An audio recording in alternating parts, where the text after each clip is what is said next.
Good afternoon, everyone. I'd like to call the meeting of IREC to order. I think we have quorum. And before we begin, I'd just like to do the land acknowledgement. Waterfront Toronto acknowledges that the land upon which we are undertaking our revitalization effort is part of the traditional territory of the Mississaugas of the Credit First Nation, and that Toronto is covered by Treaty 13 with the Mississaugas of the Credit First Nation. In addition, Waterfront Toronto acknowledges that Toronto has historically been a gathering place for many Indigenous people, including the Mississaugas of the Credit, the Anishinaabe, the Chippewa, the Haudenosaunee, and the Wendat peoples, and is home to many First Nations, Inuit, and Métis peoples today. So with that, welcome again, everyone. We have a series of items that were pre-circulated, including the agenda. And if everyone's had an opportunity to review it, I would appreciate a motion to approve the agenda. I'm happy to move. Thank you. Seconded by Andrew. Any amendments, changes, things to be moved around? Hearing none, I will put that, all those in favor? Aye. Thank you. I take the agenda as approved. Declarations of conflict of interest. Steve is not here. I know that if he were, he would declare his conflict with respect to the Quayside items, and as well. And Alicia has called. She's traveling in the far southeast, so she's not available for the call and will not be here. Okay, the consent agenda. We have the draft minutes of the open meeting of our March 10th meeting. Anyone have a comment, review, issue, any follow-up items? Hearing none, I'll take a motion to approve that from Leslie, seconded by Andrew. All in favor? That's carried. Aye. Okay, so Meg, over to you, please, for a development projects dashboard update. Sure. You have this in your... And yeah, and as I say, I think unless somebody says otherwise, I think we'll take the materials as all having been read. Yep. And that if you just want to point out highlights or issues of particular matters of concern or interest. No, the only thing I'll say is that Michael is going to present to you shortly on Block 13 in the West Don Lands, but otherwise I'll just take it as read. It's our standard dashboard. Jack, so this is a tiny. Any questions? Yep. Go ahead. It's ever so tiny thing, which is I didn't see in the dashboard Block 13. Is that because we're not including it in the dashboard yet, or did I miss it? I know it's presented at the end, but I was just curious about. It's actually there on the very bottom of slide page 11 of your book. Item II. Says block. Oh, it's II. Okay. Yes, sorry. Yeah, okay. I know it's an okay. We're gonna try and update the numbering system and make it a little easier, but yes, so it is there, and Michael's gonna give you a bit of a deep dive on that one. Yeah, it's a minor thing. I just. Yeah. Thank you. Okay, then why don't we carry on?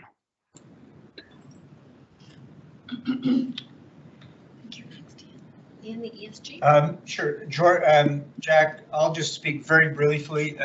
In your materials, you'll see a update on environmental, social, and governance reporting.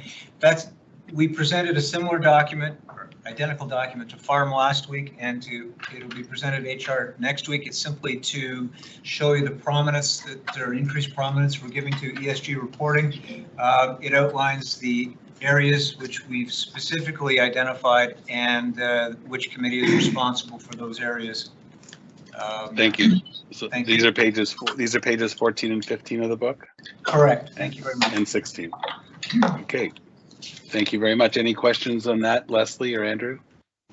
No. Thank you very much. Let's move along.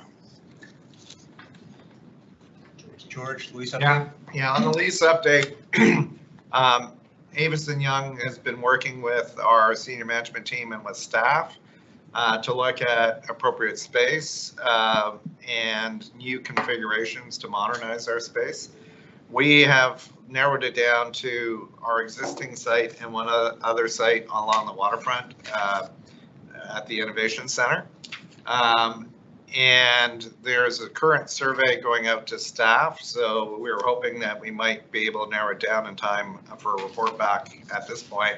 We're going to need a little more time, but the approach we're taking is really to have more collaborative space, recognize what our footprint should look like if people are in the office less. And that collaborative space is not just for our collaboration, but to include city staff, other developers who are working with us to be able to do more work together with our partners. So we don't have much more to report on that.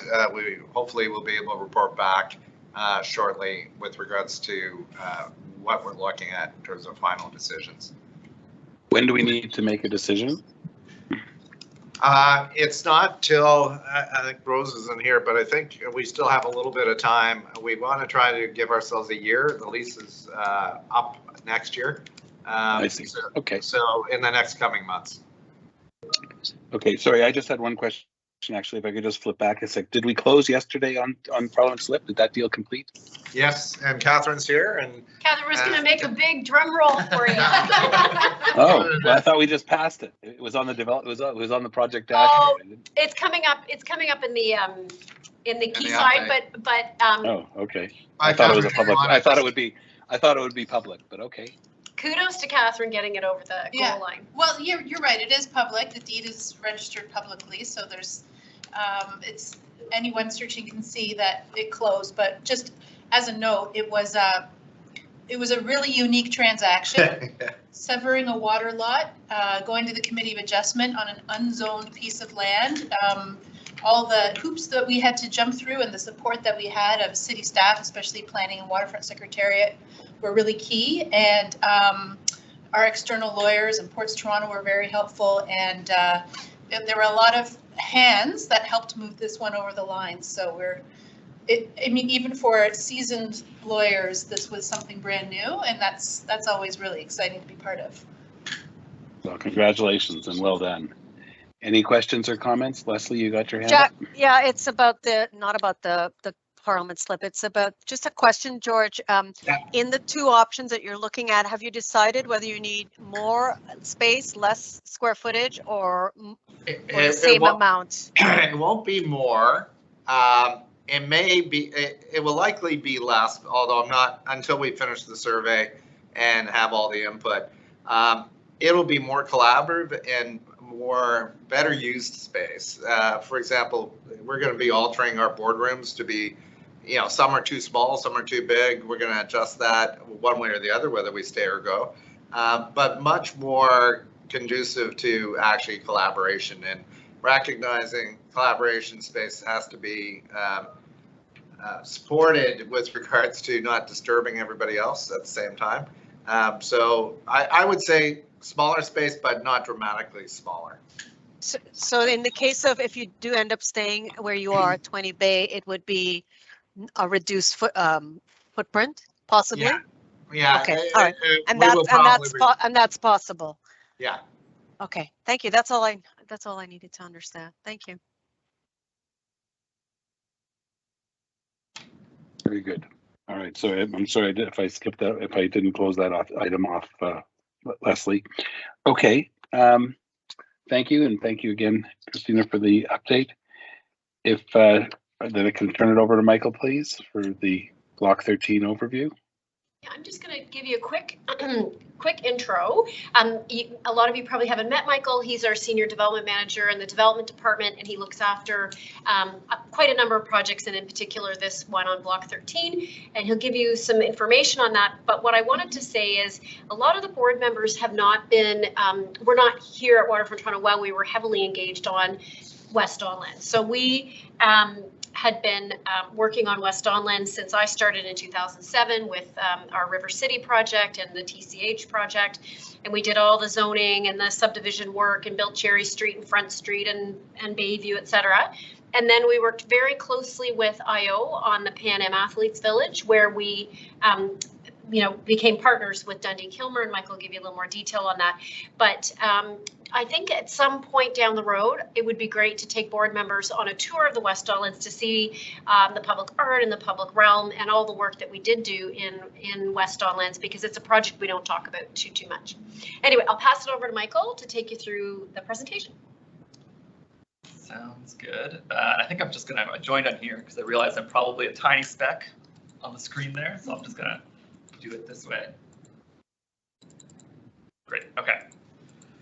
Yeah, so as Meg just said, I'm gonna walk through.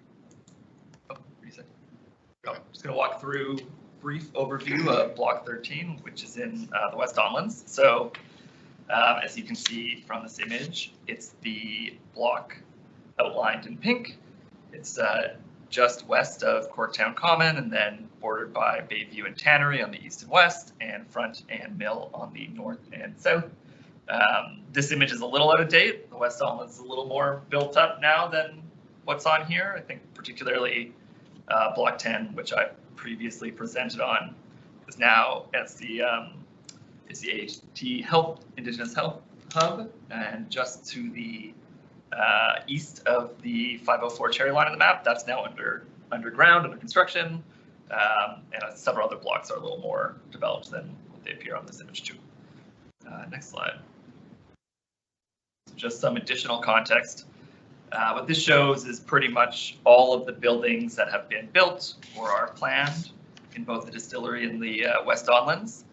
The building in yellow is Block 13, and that shows what the policy massing is. But what you can see is that there's been a bit of a transformation, and the policy, which was developed in 2006, has evolved a little bit. And, there's a number of towers, and just generally the West Don Lands has gotten a little denser. So you'll see that as well on this block as we go forward. Next slide, please. So just one more image for site context. Again, this isn't entirely up to date, but it's pretty close. So this is a shot of the West Don Lands looking west towards downtown. And again, Block 13 is just beside Corktown Common in this image. It's kind of that patch of green right beside the park. And it's basically, it's the last kind of block that we are involved with in the West Don Lands, and it will be Dream and Kilmer's last block as well. So it's kind of bittersweet in a way. It's a bit of end of an era, but it's pretty spectacular to see the change in the West Don Lands. If you find an image from even 15 years ago, there's pretty much nothing there, and now it's almost entirely built out. So it's a pretty spectacular thing to look at. And next image, please. So just on the background, this was a project that was included in IO's RFP for the Pan Am Athletes Village in 2011. Dream Kilmer was the winning bidder, as probably everyone knows. And as part of that, they purchased what was called the Stage 2 project lands, which include blocks 12 and 16, which are the two outlined in blue, and our 16 is complete, 12 is occupying now and almost complete. And then block 13, which, as I mentioned, is the one in pink.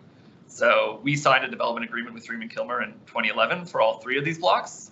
And now we're just reaching the end of that with block 13. So where is block, does that say block 9 or 8 on the bottom right? On the bottom. What's the one just south of block It's 13? That's block 9. That would be the school site. Although it's I see. So where, just to help me, where are the, so block 8, so the ones that the IO released a couple of years ago that Dream is just finishing now. Yeah, so block 8 is just to the west of block 9. Okay, right up against the track, right. Okay. Yeah, and well, actually just south of that is block 20. And that one is recently gotten approval, but they haven't started construction on that yet. And it's not actually labeled in this map, but it's kind of like an even smaller sliver just south of block 8 between the tracks. Right, thank you. Next slide, please. So just to give a quick description of the project, it's about 600,000 square feet residential area, which works out to 884 units. There's just over 8,000 square feet of commercial, which will mostly be retail along Front Street, and then it will wrap slightly around to Bayview. Then there's going to be 214 parking spaces and 885 bike parking spaces. And then timeline, the top 3 bullets are things that have been completed. So Dream Kilmore completed their pre-application consultation with the city in March. They came to DRP issues ID. It's a typo. They came in March as well. They completed that. Then they submitted their rezoning and SPA to the city in April. Another thing unique about this project is that they're doing a rezoning, which is kind of the first time that we've gone through that process on a development agreement project, just because, again, the kind of changing policy and nature of the West Don Lands between when policy was set and 20 years later almost. And then just the anticipated timeline. So 2023, they're hoping to have their both SPA and zoning approval. 2024, hopefully starting construction, and then occupancy sometime in 2027 and 2028. So I think I presented this slide a few times on past projects, but essentially, our role as master developer, and we've signed a development agreement with Dream and Kilmer for this block and others, and that basically ensures that the obligations that achieve our policy objectives and the intent of the Central Waterfront Secondary Plan are met. So just to highlight a few of them, they're required to follow the DRP process and receive support from the panel ultimately. They also need to get consent from us before proceeding with design and development, and also before submitting any municipal approvals.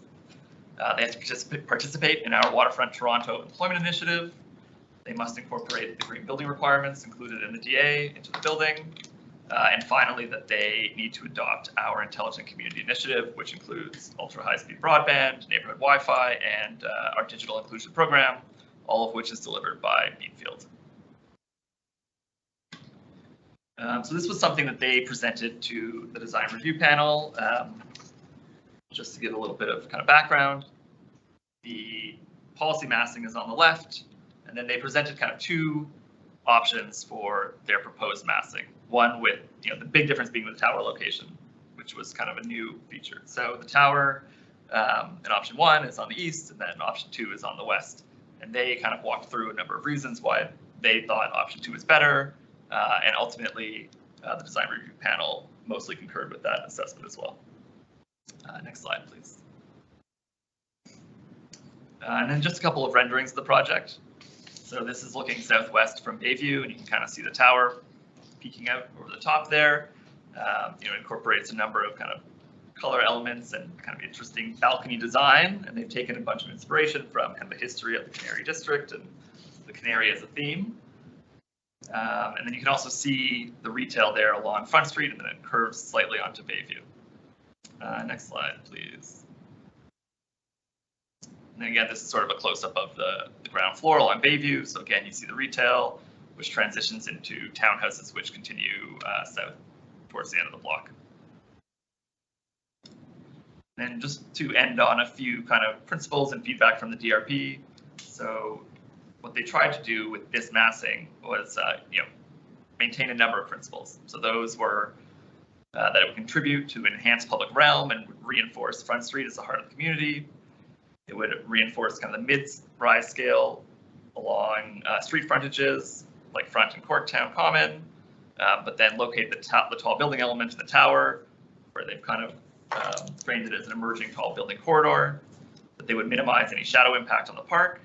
And then finally, they were trying to extend the Distillery District character into the Canary District. And then one more slide, I think. So this was just some of the feedback that DRP gave them as they think about their kind of next submission at schematic design. But generally, as I mentioned, there was support for the massing option 2. They suggested that as they refine the design, they strengthen the corner of Front and Bayview Avenue and really reinforce that gateway concept. That they think about how landscaping between the townhouse units at grade meets the public realm. They encourage the use of thermally broken balconies and to maximize efforts to reduce embodied carbon. And then finally, just some suggestions to simplify the design, as there were a lot of different elements incorporated. And that's it. I don't know, Chris, if there's anything design related. No, I think that basically summarizes it. I think if the panel had one thing they hoped to see a little stronger was the gateway concept on Bayview. Their new tower actually takes some of the height that was supposed to be at the Bayview Front Street corner and moves it. And I think the panel said you should keep the height that you had there so that you reinforce that idea of a gateway. And they still support the other tower, but they don't really want to see them lower it on Front Street because it doesn't really respond to the building across the street. But I don't think that's a difficult change for the team to make. So. And so what was the original, what was the policy amount of GFA? So they're coming back, they're obviously upzoning the site? Yeah, so this is about 20% higher. So I see. I'd have to It was check that. was about 500,000 and now it's 6? It was, yeah, I mean, there wasn't a specific GFA in the policy. It's kind of based on built I see. form. So you can come up with different things depending, but it would probably be close to that. Okay. And Michael, just so, because when I look at the diagram, so the tower element, which was the gateway element or the original policy, is now twice the height, right? Yeah, I mean, there wasn't really a tower element in the original. The The original was 48 designed, meters, yeah. yeah, it was kind of more designed that they would meet each other between across Front Street to create that gateway. And I think they've been trying to, I think the reason that they lowered it a bit was to try and remove shadows from the park to some degree, but I think feedback they got was that, you know, there are obviously trade-offs and the gateway was an important concept, so think about that as you come back. And the presentation is silent on this, but so I just wanted to ask, in terms of, it's all market housing, is there any affordable housing in this block? This project is all market housing. There are discussions going on between the councillor's office about some other things, like a daycare, but those are very preliminary, I would say. And I guess, So they're going to go in for another rezoning though. It's going to be interesting. They're going to open the door to that. Yeah. By going in for another rezoning now. Yeah, well, they've submitted their rezoning already. And us and the city are currently reviewing, so I think there will be a broader discussion about some of those things as they go through the process. So can I, just on that same note, since, you know, the time has passed and obviously the policy in the built form is modified to meet all that has changed. Can I infer from the way you answered my initial question that that might be also something in terms of affordable housing requirements that will be on the table? I don't know if you want to, I mean, I think that, you know, we Or have could be, maybe could be is more the better question. That would be, I wouldn't know for sure. I think, you know, we have a deal with them that was like, we have a DA that I think sets out a number of things, of which affordable housing isn't one, because our affordable housing delivery agreement is to provide 20% of the land in the West Donlands, which we, and, you know, including, you know, the full West Donlands have done in coordination with IO. So that requirement is pretty much met. Well, not if you keep growing the density, Michael. Exactly. Even with the Yeah. proposed density, it's met. Yeah. So I think, and again, I don't know where the city will go with it exactly. I think there are other things that we would put our focus on, given that. But it's, you know, it will obviously be an evolving discussion. There's a lot of additional affordable rental in West Donlands that wasn't originally anticipated because of the way they did that. That previous IO did the previous blocks 8, 20, 3 and 4, all are purpose-built rental with 30% affordable. So I think that this block is sort of under the old regime, and we've satisfied that. What we are missing in the West Donlands and had always wanted to have was a daycare. Had hoped perhaps daycare might come with the school. The school is a bit delayed because Metrolinx needed a temporary easement expropriation over the property, the school property, for about 5 years for work they have to do. So I think there are some things like a daycare. If we could negotiate that into this building, I think we would like to get that because people in the area are going to need it. And we didn't get the daycare with the Y. We did try, but we weren't successful in getting a daycare as part of the YMCA development. Okay. So just before anything further on the West Donlands. No.